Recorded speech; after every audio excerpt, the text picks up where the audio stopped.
I do really believe 100% from every part of me that everyone has the capacity to be able to do the things that they want and not to be held back by the mental baggage that's in our head that we want to push through. Welcome to the Do the Thing podcast. In each episode, we get down and personal with people who go after the things they want to make all their wildest dreams come true. Join us as we unveil and dissect a formula for what it takes to do the thing. Here is your host, Stacey Lauren. Hey everyone, welcome to the Do the Thing podcast.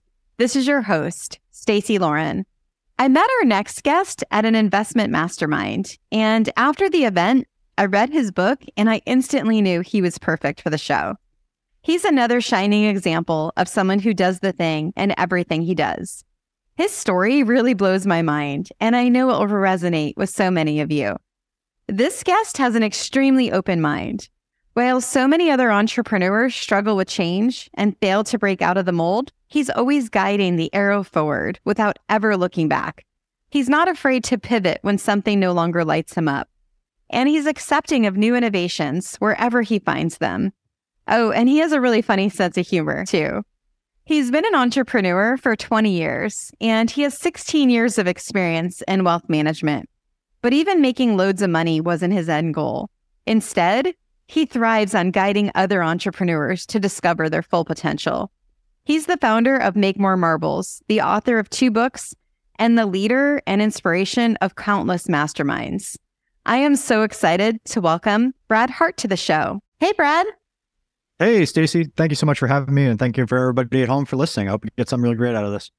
Yeah, I'm so excited to have you on. It was great meeting you recently. And I know I got your book right after we met, and just getting a chance to even getting to know you better through that has been really cool. And so I'm just super excited to be able to talk to you more about your story. Not more excited than me. Let's go. Well, I'd love you to start off and just tell everybody about you and your background. Yeah, so my name is Brad. I'm from New York. I spent about 27 years there, went to school, did the thing. My mom and dad were, they came from lower middle class, I'd say, backgrounds. Dad was a lumber truck driver. Mom worked in delis. Dad got hurt when I was real young, and mom had to leave to go support us. So it was mostly me raising myself with my dad as a roommate in a lot of ways, because he wasn't really up to the task of keeping me in line. Let's put it that way. So I had to grow up kind of independent, and we didn't have a lot of money to kick around. So by the time I was getting to be like 12, 13, I realized if I wanted anything besides the basics, just food and roof over my head, I had to go out and work for it. So I ended up doing a number of odd jobs, starting a lawn care business and working in restaurants, and worked at a shooting range for a while, even ended up working on an ambulance as a young kid. It was just always like, what's the next job that I can upgrade to make more money? And I never really gave a lot of thought to fulfillment or purpose or anything like that. So that continued on through my college years, wanted to be a doctor for the wrong reasons, got into Wall Street and real estate for similar reasons, just how much money can I make? And I learned a lot of cool things along the way and met a lot of great people. I won't go into all those stories. You can probably hear them elsewhere if you're really interested. But it was around 26 when I had a lot of financial success, and it wasn't really what it was cracked up to be. All of a sudden, I'm 26 years old. I'm running this hedge fund. I'd been published in Forbes and had a few cool wins under my belt. And we had like 106% year, the best month of which we had $1,040,000 month in trading profits in my fund. And I never expected to make that much money in that short amount of time. So when it happens, I all of a sudden had to look around and be like, wait, do I like my life, right? If money isn't the only goal, well, what is it? And it was at that time I had some mentors who had been guiding me, or like, oh, you should check out Landmark and you should go to Tony Robbins and some other things. And I'm like, yeah, sure.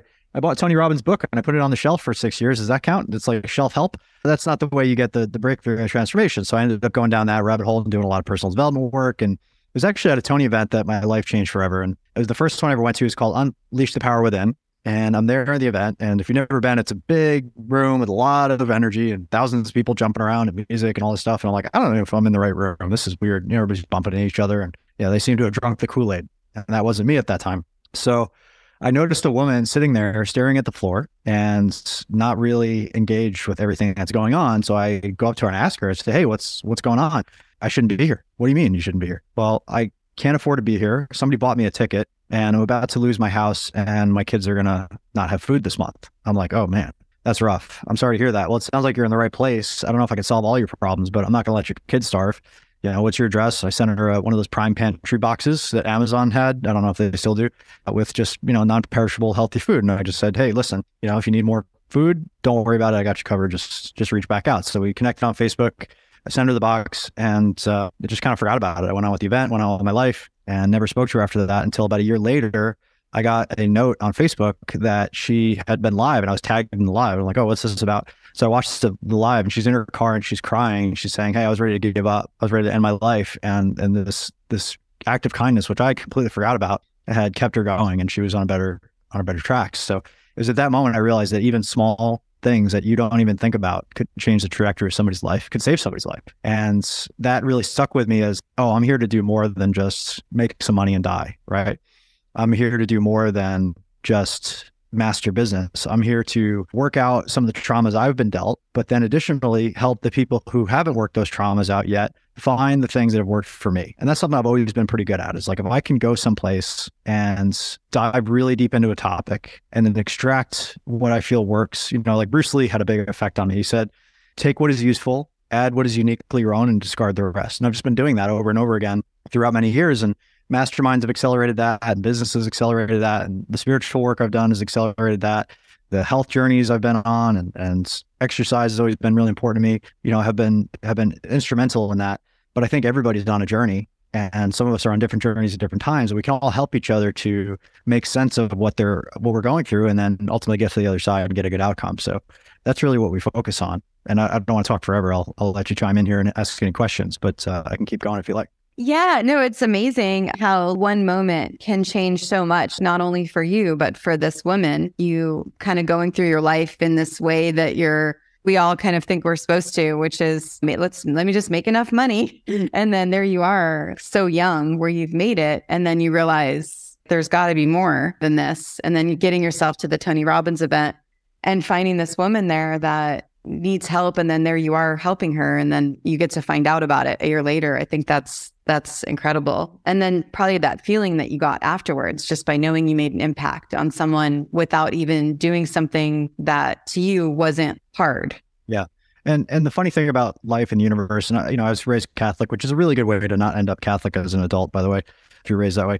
But I'm very spiritual in my adult life. And it's more of a relationship with God, source, creator, divine, whatever you want to call it. But there's no way to really encapsulate what that is in words. So I'm not even going to try. But what it is to me is this benevolent force of love that wants every person, every living thing really, to express themselves in the highest and greatest condition, and understands that this is a temporary expression. We're going to live, we're going to die, and it's going to be a relatively small amount of time based on the large scale of the universe, billions and billions and billions of years, right? So it's massive to us. It's our entire lives. It's all we've ever known, but it's a blip on the radar for it. So it doesn't really care what kind of suffering we need to endure. It's going to give us what we need to grow into what is our highest expression. So when you ask God just to use a placeholder for something, you have to be willing to accept that God is going to give you the things that you need to grow into the person who can have that thing. So when you're asking for wealth, or you're asking for health, or you're asking for a great relationship, well, you have to become the person who can have that. And that's going to take some pain along the way. Now, you can choose to suffer, or you can choose to meet those challenges. You can choose to give up after the first one, or you can choose to keep at it until you get the lessons. And that doesn't mean you ever don't get those issues again, and they'll keep showing up throughout your life. But I think that's kind of the point, is like, what do we have to give this person out of love, right? It's not out of kindness. It's not out of gimme. It's more, what loving response do we need to give this person so that they can meet their desire by growing and contributing as the person they need to be in order to get it? Because if they were that person, they'd already have it. That's the vibrational and quantum nature of the universe. It's being proven, even though we can't explain it in words always, it's being proven more and more with science. There's a spooky amount of quantum action that's happening in our daily lives. That our thoughts, our beliefs, our habits, our actions, all of it is feeding into what our lives become. And that's why you hear a lot of successful people talk about manifestation and vision and all this stuff. And most people who are not successful will immediately jump on that and be like, oh, they were just lucky, or they had the right connections, or they were born to the right family, or they grew up with money. It's like, no, none of that's true. In fact, I'm the exact opposite of that. And I don't even recognize who I am now compared to my perception even 10 years ago. 10 years before that, forget about it. It's a completely exponential difference. And I think anybody can transform their life in a big way. And it's just been fascinating to see how people respond to it, both people I've never met before and people who knew me back then in different ways. And it's just been really enlightening to see people further along in their journey. Good example is a guy named David Goggins, who I just listened to another podcast with him and Joe Rogan. He's had a couple best-selling books. And this guy was, if you've ever heard of him, I mean, he's an incredible story. He was 300 pounds, overweight, decided to lose all the weight, become a Navy SEAL, and then an Army Ranger, and then a parajumper, and then a fire guy, all this different stuff just to prove that he could do it and to prove to himself that he wasn't that weak, small-minded person that he thought he was. And he failed and gave up a lot. And along the way, he found his way to becoming one of the hardest men on the planet, so to speak. You know, like somebody who runs 240 miles in Moab for like 69 hours on busted knees. The bones in his feet are breaking. It's all mental toughness that gets him through. He doesn't have any reason why he should be able to do the things he's doing. Anybody who's not in his mindset would say it's impossible. Scientists would say it's impossible, but here he is doing it. So there must be something more to it. So I think a lot of my journey and what I'm trying to do here is show people that if you can change your mind, you can change your life.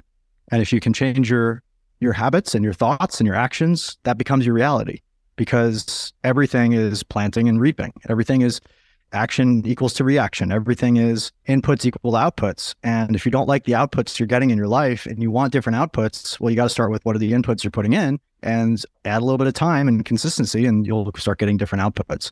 And then you adjust accordingly with the inputs. And it's like, this keeps going until I would love for everybody in the world to be perfect shape, six-pack abs, shredded, billionaire, perfect kids, amazing family, about to achieve enlightenment. But that's not the way the world is. But we can all strive towards whatever it is that we want. And I'm not saying everybody needs to be perfect or what even that is. I don't even know. But whatever it is that you want and you desire, you wouldn't have that desire if it wasn't possible to achieve it. So I really exist as a stand for that. Is I don't want to buy into your limitations. Don't explain to me why you can't. Help you to understand why you can and why you should, so that other people can benefit from that as well. Because your lifetime might be 80, 100, 120 years, maybe it's longer, but the legacy and the ripple effects you can have are endless. I mean, think about all the people throughout history that have inspired us even today. Their name lives on. So I think that's an ideal worth striving towards, is to leave a legacy beyond yourself.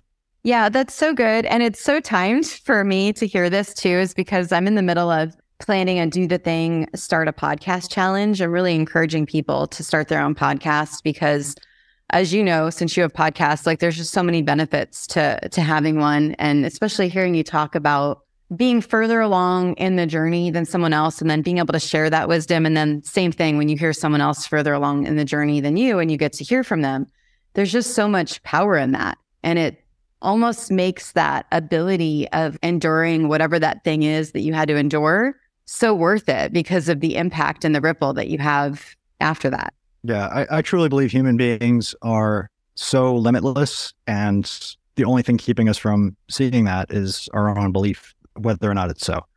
And if you just shift that belief, even just for a moment, like if we even just took a moment to pause, visualize what our life could be if we just had no limitations, if we just completely thought it up from scratch and just get a really clear visual of that, and then write that down and get working at it and start reverse engineering it, you could absolutely build it in 10 years or less. There's no question in my mind. But people want things now, and they want it to be easy, and they want it to be handed to them. And that's just not how the world works. That's not how the universe works. And so it's one of my jobs is to help people understand the nature of the universe so that they can get better results. And while I learn it and master it myself, honestly, like I don't have it perfectly figured out, but there's plenty of people that have shown that amazing, incredible things can happen, and luck doesn't explain it. It's not realistic to just assuage it all to luck. Okay, so I'm curious. So I'd love to hear, speaking of limitless, I'd love to hear about 26-year-old Brad, who ends up working for a hedge fund. How did you even do that? How did you get the guts to actually do a job at that young? Yeah. So for me, it kind of worked organically. So when I was 24, I was working in real estate in New York, and I had done pretty well in real estate. During 2008 to 2010, I went from knowing zero things, working in Wall Street, got my license, got recruited by a firm.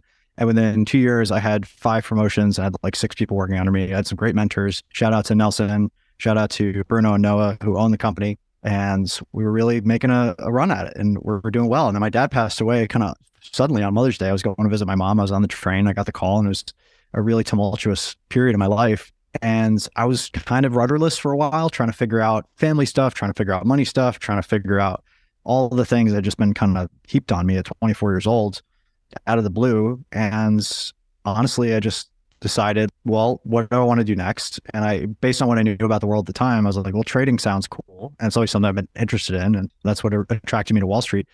So I found some mentorship and I failed a lot and learned a lot and ended up in this chat room where they were trading options and just realized like, oh, what they're doing is repeatable and I can learn from these people. And I got into communities where I learned how to trade options.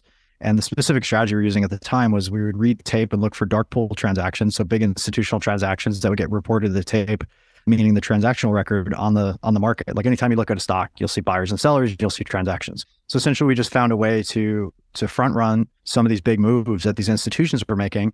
And I don't have no idea if this would work. This is 10 years ago today, but that's how we were able to buy options and get ahead of these moves and make either lose half our money on an option or make 10 to 20 times sometimes on our money. So it was a very volatile thing, but we managed to do pretty well with it. And people kind of caught word and wind of what I was doing. And I got this article in Forbes where I talked about some of the stocks I was trading and one thing led to another. And those 3 stocks I mentioned ended up going up 10x in 18 months rather.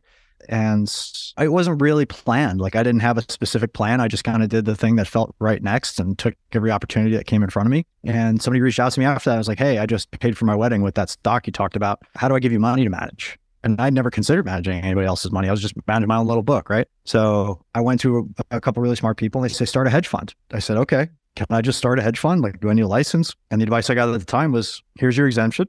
Here's your exemption. Here's what you need to do to get it set up. Here's a lawyer. Here's the accountant, the third-party administrator, and all the Reg D laws and regulations. I kind of sorted through all that with them. And they're like, yeah, we can do this. I'm like, okay, great. Let's do it. So, well, you need money if you're going to start a hedge fund. So, okay, what do? I go to 200 people and I ask them, do you have any money I can manage? Okay, great. So besides the one that already said yes, 16 others said yes. So it's 17 investors out of the gate. And we took that and just traded that. It was a partnership between my fund and another fund who my mentor was running. And we ended up having 106% year that year, which was pretty cool. So 2013, just for reference, the market was on its way up from the more recent crash in 2008, 2009. And it was up 25% that year. And we quadrupled that. So pretty big result. And then I turn around to go to the next level. I'm like, okay, great. Let's raise real big money and start going at this again. And I just kept hitting resistance. So between that and just feeling burned out and lost and disconnected, I just decided, hey, let me go try something else. So got out of the financial world and into that. And I would run a hedge fund again. It just would have to be different. That was a little too stressful for me, like sitting behind a computer trading day in and day out. I'd want to do something a little more long-term. Met people since that have billions under management that barely do any work. And I'm like, oh, that's pretty fun. Maybe I could do a model like that. So it's definitely something that I could go back to if I wanted to. Yeah, I'm wondering, because there's so many people that might have had a situation similar as you did, right? Where maybe they made money doing something and then they had the idea to go bigger and then they wouldn't be able to pull the plug to do the thing. Whereas with you, you ended up joining these trading communities, you're learning how to trade options, you realize, oh, I could actually be a hedge manager. You then found 200 people and then out of those 17 said yes. What do you think got you to actually do it versus just talking about it? I think a lot of fear was driving me at the time. So people are either running away from pain or moving towards pleasure, and usually both, but in unequal measure. And especially if you've had a lot of trauma in your life, you're running away from that. If you grew up with a hell of a lot of love is the more powerful force and it pulls you into your highest and best self. But if you're running away from pain, that can be really good jet fuel for the beginning until it runs out, until you get what you want. And then you feel kicking the foot off the gas. So I don't know if anybody out there listening has ever experienced this, but you're running away from something that you don't want. You get what you wanted that was running away from it, or you have a result that you didn't anticipate. Then all of a sudden you take your foot off the gas because there's a set point. Everybody has a thermostat. If it gets a little too cold, we kick the heat on. If it gets a little too hot, you start kicking on the AC and you're right back to where you were. If your financial set point is X and you start going 2 or 3 notches behind, well, you're going to pick up steam and get back to X. But conversely, if you end up doing better than you expect, you're going to probably self-sabotage to get back to that too. So it's really a mindset game at every level. I like to tell people it's every level, there's a new devil, or new level, new devil, because at every place you get to, whether it be a financial goal, a health goal, a relationship goal, there's always another level, and it's always fraught with issues and demons and traumas and things you have to overcome and new mindset shifts. And what got you to that level will not get you to that next level. So you have to let go sometimes of what got you there in order to get to the next place. Oh, that is so good. What got you to that level will not get you to the next level. That is powerful. Well, it's just the truth. I wish it was one size fits all, but if that was the case, then we'd all still be working our first job. I'm curious too. So with when you reached out to the people for the hedge fund to be able to manage their money, did you get 183 no's? Did you end up reaching out to all 200 people, or did you? Yeah, it was some of it was I reach out and they wouldn't respond, and I would follow up a couple times, and they just obviously weren't interested or it wasn't a priority. And some of the people we'd have a conversation or two, and they'd be like, yeah, check with me in a year. I just don't want to do it right now, or whatever. Or some of the people would be like, yeah, I'm interested, but I can only do X. And I was trying to make deals with everybody at that point. So it got me good at pitching, got me good at making deals, and it got me good at making it happen. But it was really just a belief, like, I know I've done this with my own money and I've had success. So the next logical step is to do it on a bigger scale. Like, that was my mindset at the time. And remember, I was like 25.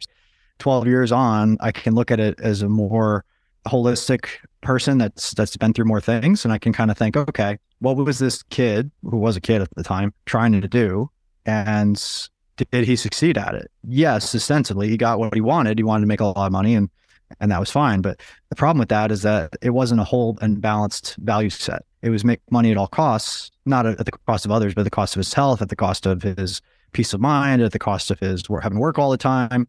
And what would be a better rule set going forward to get more of what you want? Okay, well, maybe it's make a lot of money, help a lot of people, and have a lot of fun while doing it. Maybe that's a more complete rule set. So that's kind of the one I've adopted, and based off some of my mentors and what they've taught me, is if I can help a lot of people and have a lot of success and fun and make a lot of money, and ideally the money part is the first part, because that allows you to do the other two much more easily and at a bigger scale, I'll be in much better shape. And that even recently was a shift I had being around, somebody who made 170 million in real estate in the last 10 years, is the money's got to come first, because without the money, you don't have the fuel to do the other things. Yeah, I think this leads us into what you're doing now with Make More Marbles. And then talking about kind of that masterminding journey and how you sort of got into that. Do you mind kind of going there a little bit? Yeah. So Make More Marbles, the idea and the brand is, when I was working in Wall Street and working in real estate, it was a zero-sum game, meaning in order for me to win, somebody else would have to lose and vice versa. And I didn't love that. I always thought that was like the hungry hippos, if you remember that game, grabbing for all the marbles. And I was like, well, why can't we just make more marbles? I had this kind of left-leaning abundance mindset, right? And what I realized as I went on is there's room for competition in the world, and there's room for collaboration in the world. And you can compete to win in a zero-sum game, but you must collaborate to dominate an abundant game, right? You really need to surround yourself with people who share your values and want to grow along with you and win together. That's the biggest thing, is if you don't have friends that you can do business with and feel comfortable doing that, you need new friends. Like, come on, we need to be around a successful tribe, and you're the average of the people you spend the most time with. So the idea of Make More Marbles has evolved somewhat, but it's really about community, because entrepreneurship is lonely, investing is lonely. You don't have trusted advisors and people you can ask. It's about having mentorship and guidance. And a mastermind is kind of the best of all worlds, because it allows us to have the biggest impact and create the biggest income in the least amount of time. So we have a program, for example, called Build a Mastermind. I worked with a lot of clients to launch their masterminds, where our whole goal is to add 6 figures in profit to their business with 5 to 10 hours a month of ongoing work. And that's what a mastermind's about. So I've written a best-selling book about that. It's called The 8-Minute Mastermind. We sold 12,000 copies now, which is pretty good for a book.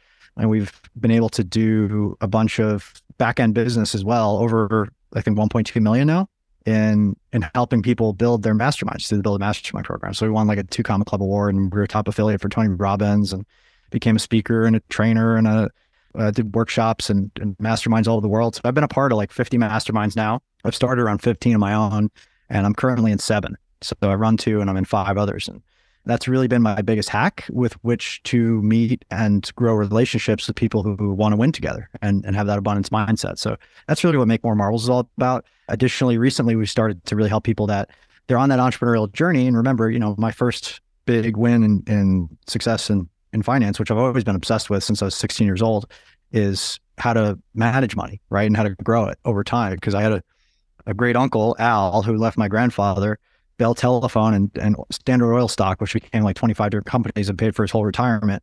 I was like, wow, I saw how much a single decision could change the life of the person who came next in one generation. And then I conversely saw how my dad inherited that money when I was 16. And by the time I was 24, it was almost gone. And had he lived another 3 or so years, it probably would have been gone. And that was really sad to watch.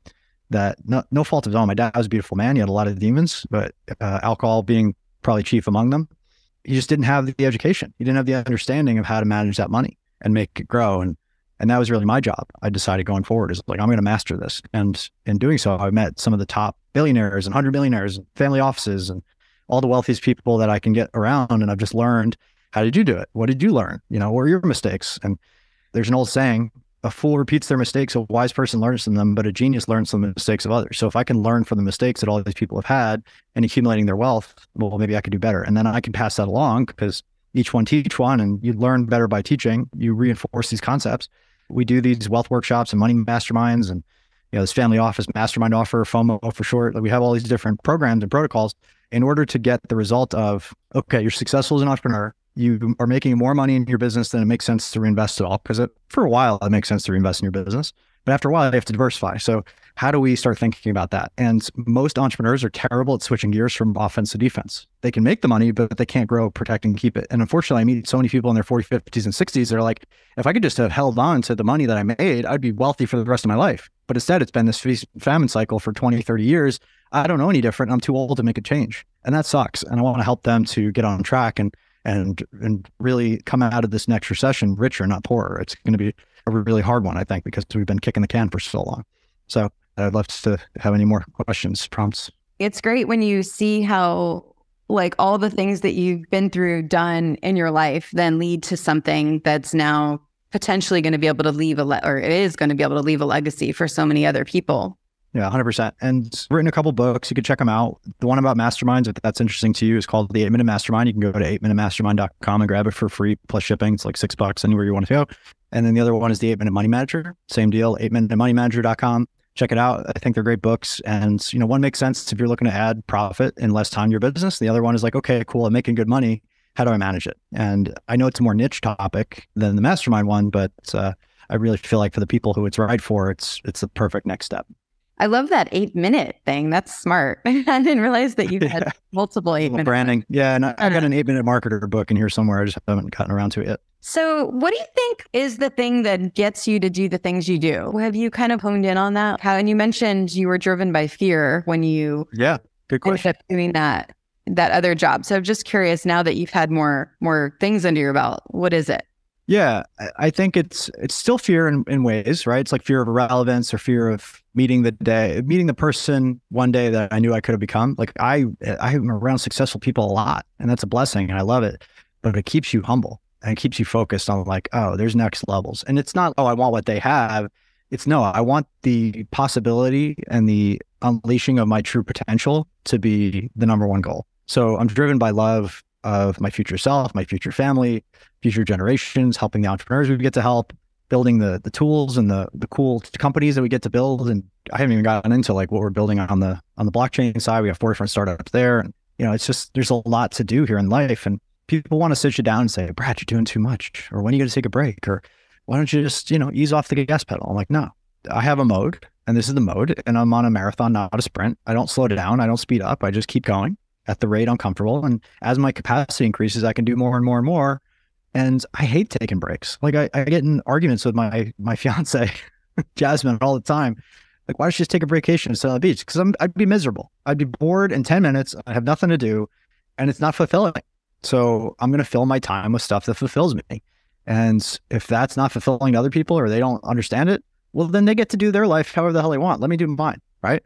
It's impossible for one person to feel, know, and understand what I've been through and vice versa. So I just ask for the grace to find my own way and what makes me happy. And hopefully that helps other people too, Yeah. When you're working with people, so are you directly coaching them with Make More Marbles? Is that kind of the model that it is? Yeah, it's a mastermind model, right? So we love masterminds and everything is group. I don't do anything one-on-one right now. And that's been the model for the last 5 years. Is my team supports me and I support the group, and I have office hours every Wednesday and I don't miss, for the last 4 years, I haven't missed a single call. And the goal is just to have everybody show up, and we follow a format. It's all in the book and you can look it up. But the format really quickly is, gratitude and wins, right? So we want to celebrate what's working in our life, because we don't want to just bring problem energy to the problem. That's not going to solve it. Einstein said that you can't solve a problem in the same level of consciousness in which it was created. So you bring gratitude, you bring celebration, you bring abundance to the beginning of the call, you celebrate what's working. Then we transition into challenges or something they want to move faster on. They clearly articulate that. And if it's not clear to everybody in the room or me or whoever's facilitating, I'm going to ask a bunch of clarifying questions because clarity is the number one goal of the hot seat. That's why masterminds work. If you're not clear on what's actually going on, then how the hell are we going to solve it? We're going to aim at something we're going to miss. So we have to be on target, and the clarity allows you to be on target. So we ask clarifying questions until it's really clear what's going on. And then 90% of the time when somebody's really clear on what's actually going on and they're not lying to themselves anymore or just not understanding what's happening, they can solve their own problem. Like 90% of the time. And then 10% of the time, we need a little bit of a connection, a resource, an opportunity, a person, a system, talk to this person, talk to that person. But that's the power of a hot seat, is that clarity. And there's really three things that make a mastermind. There's clarity, community, and content.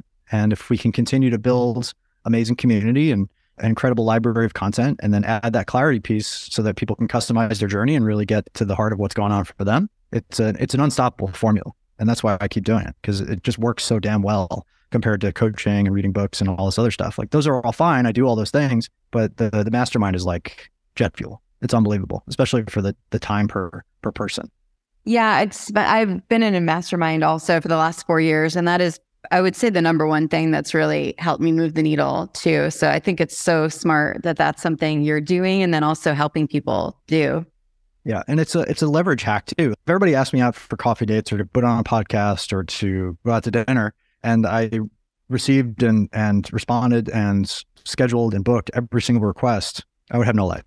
I just wouldn't, right? The number of people I know, the number of people who want to know me would be untenable. And I'm not even that famous, right? I always tell people I don't want to be Brad Pitt famous. I'd rather be Brad Hart famous. I don't want to not be able to walk down the street, but I can't even imagine what it's like for somebody like that. And I'm just an entrepreneur. So the way I get leverage on that is I do these mastermind groups. So I tell people, hey, instead of you and I just one-on-oneing doing something, why don't you come to this group and we can all meet amazing people and hang out together and get clarity on our stuff together. So that's been what I've done professionally for a while. And it's been the basis of everything I've done to launch businesses and to grow our brand and to meet the people I want to meet, to build relationships I want to build for whatever the next thing is. And it will always be a tool in my toolkit that I keep coming back to. If people want to have a lot of success, well, the top coaches in the world, like Dan Sullivan would say, who, not how. If I know everybody, I don't need to know everything. So my goal is not to master every single skill in the world. It's to become competent enough and know who the best is so that any problem can be solved. So good. What are the masterminds you're in right now? What are the ones that you're learning from? Yeah, so I'm in Genius Network. I just joined that one recently. Flight Club is a really good one. My birthday twin, Alex Citoni and Glenn Ledwell. Shout out to them. I'm in one with Taylor Welch. I'm in one with, I run two myself, the Wealth Workshop / Money Mastermind and the BAM one. So that's two. I'm in Peter Diamandis' Abundance 360. And there might be one more I'm forgetting, but like there's always little one-off ones too. We do like referral parties and little mini things too. So yeah, that's what I'm in right now. Do you have a strategy before you decide to join something or start something that you use to like? No, I'm like the easiest mastermind sell ever. Like if you get me an iced tea with lemon while I'm at your mastermind, I might give you $30,000. Like the dumbest stuff has gotten me to join a mastermind.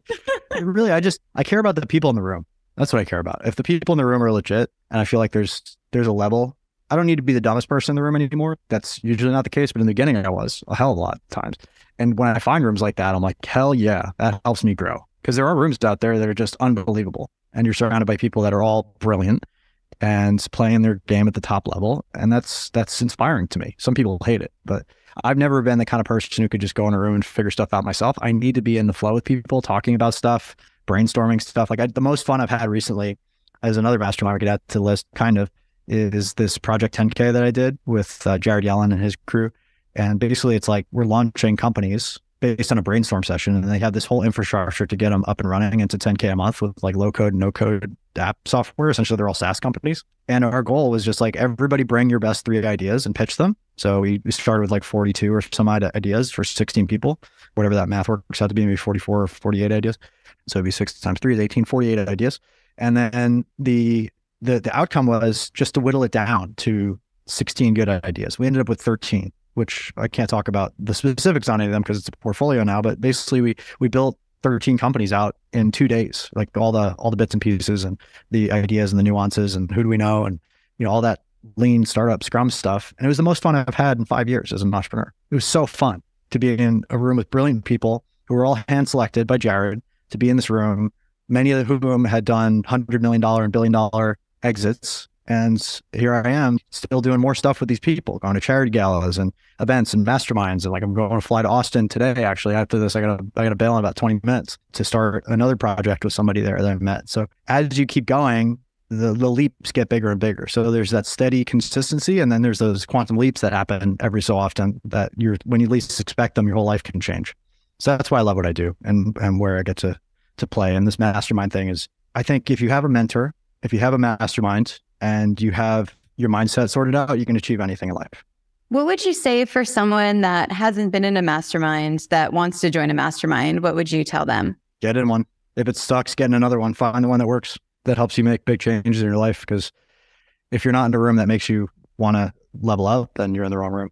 And what about someone that wants to start their own mastermind? What's been kind of holding it off for the right moment or the right time or the right whatever?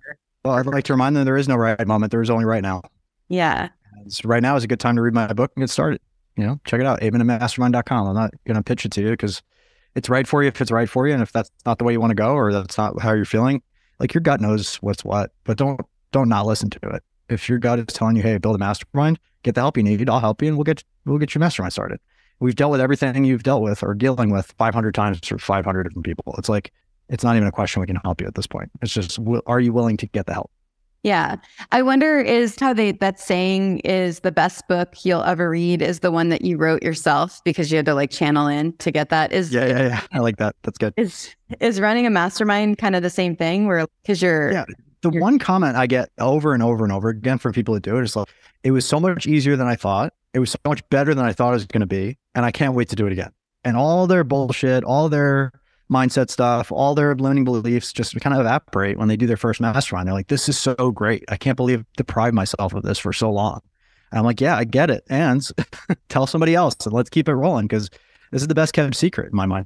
You teased me a little with your blockchain startups. Do you mind just kind of talking about that for a few minutes? Sure. So back in 2009, I was developing apps on the App Store. Maybe it was like 2008, somewhere in there. And back in the day, you could basically like write a long essay and pay a kid $300 to code it, and they would code it and put it on the App Store, and they would sell for like $2. And we were making a couple grand a month just selling apps. And I was like, this is crazy. This is the first time I ever had a digital product that was infinitely scalable, that would sell all over the world, and money would just show up in my bank account. I was like, I just like invented fire in my mind. It was the coolest thing. So, it was right around the time my dad died, and we had a few apps that were doing okay. And the guy that was coding them came up to me and he says, hey, I know we've had some success together. Would you be willing to fund an app I've been wanting to build for a while? I was like, yeah, sure. What do you got? He said, I want to make a Bitcoin trading app. I was like, what the fuck is Bitcoin? I had never heard of it. This is 2009, right? So I looked into it. I read the white paper. I was like, this is fascinating. I don't quite understand all of it, but what do you need? He's like, $5,000. I'm like, what are you trying to create? He's like, a Bitcoin trading app. I'm like, okay, got it.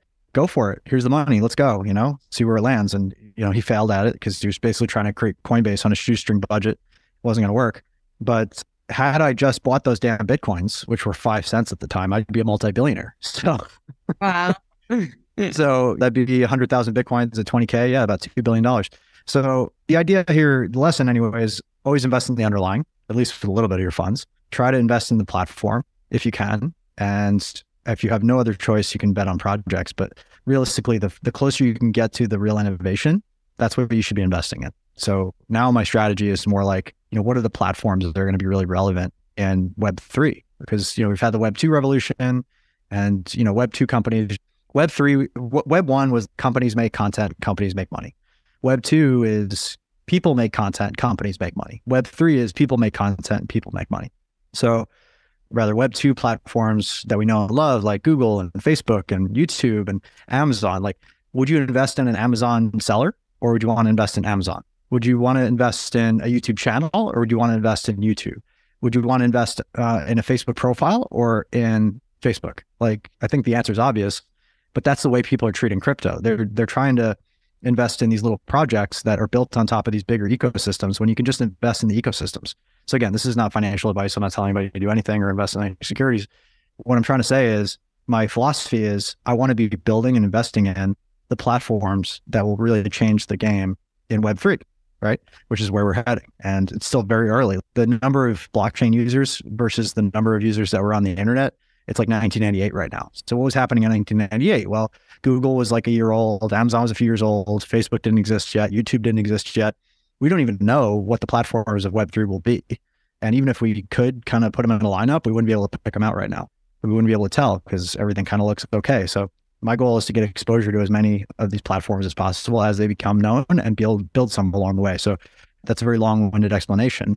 Or, the 4 that I'm really focused on are a dashboard, which we're going to launch in about a month. That's exciting. We have 4 NASA engineers working on it. A guy built Salesforce. Another guy just sold his company for 7 figures doing the UX UI. Really great team. Good investors, really strong products. So that'll be one thing. The next thing will be a marketing company. And the next thing will be smart contract company, which we've already started to develop smart contracts for ClickFunnels and a few other companies, just as like test cases. And then finally a charity, which is what I'm working on this weekend. So that's very exciting as well. It's amazing to me. You're like such a great example of someone that just does the thing. And then with everything you do, you're just getting more and more confident to do new things and then go bigger and then be able to keep moving in like directions that some people can't even wrap their head around yet. It's really cool, the level that you're at right now. Yeah. And basically the whole world is open like that right now. Like you want to get into the Internet of Things or sensors or 3D printing or AI or VR or augmented reality or any of these things is in that stage right now.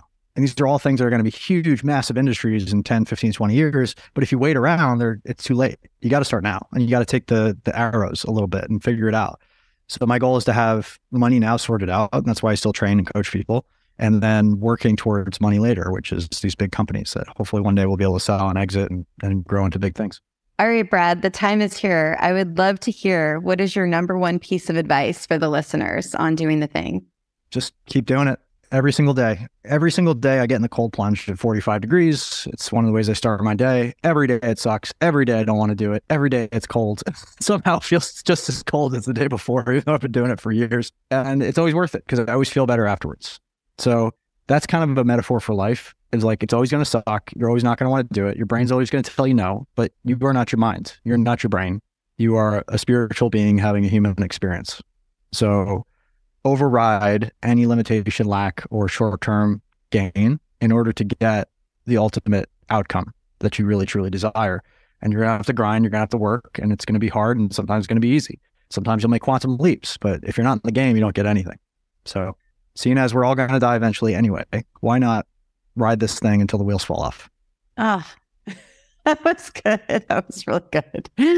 Please share where people can learn more about you. And I know you mentioned you have a couple of podcasts too. So your books, your podcast, your website. Yeah, everything's at makemoremarbles.com. That's our website, makemoremarbles.com. You can check out the books, 8minuteMastermind.com, 8minutemoneymanager.com. We have all kinds of freebies, giveaways, cool stuff on our list. So definitely jump on there. We've got some amazing marble makers that you can meet, and we're doing 4 or 5 events a year. I'm always bouncing around different masterminds. So let's get in the flow, and hopefully we can help you to achieve the dreams that you're looking to achieve. What kind of events do you do?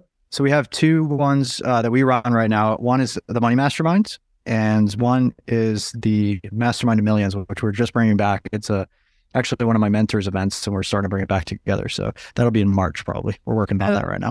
Awesome. Well, thank you so much. It's been amazing to get a chance to talk to you. I really appreciate you taking the time to do this with me. Thank you, Stacey. Thank you for everybody for listening, and please do reach out. Head on over to makemoremarbles.com. Let us know what you're up to, and hopefully we can help you. And if not, I can definitely point you in the right direction. So no stress. We'll talk to you soon. Thanks for listening to the Do the Thing podcast. We hope you enjoyed the show, but even more, we hope you'll be inspired to do the thing. Do you have a burning question on doing the thing that you'd like answered? How about an inspiring do the thing story of your own that you'd like to share? We'd love to hear all about it. Just leave us a voice message at dothething.callcast.co or email us at hello@dothethingpodcast.com.